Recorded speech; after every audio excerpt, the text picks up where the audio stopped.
Hello दोस्तों, माग पड़ोस में थो यो बर्थडे ने पसे मी गया वटे बर्थडे मनाओ बोले।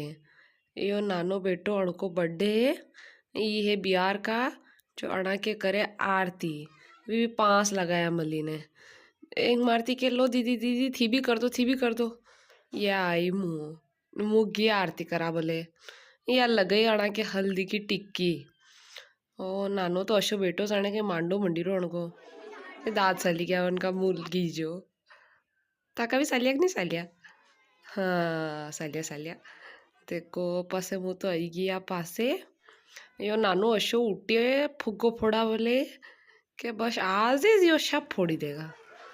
और पासे या आणके मम्मी के बीजा बीजा आभार तो पासे फोड़ लीजिए यो बी गयो।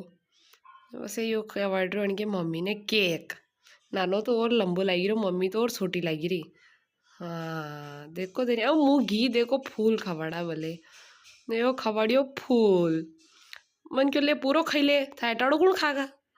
फिर इनकी मम्मी ने खवाड़ी तो मने वो तो खाई न रो तो फिर इनकी बहन भी या पासे उभी थी सब ने फूल खवाड़ियो मने मालूम वाश्या धन्य।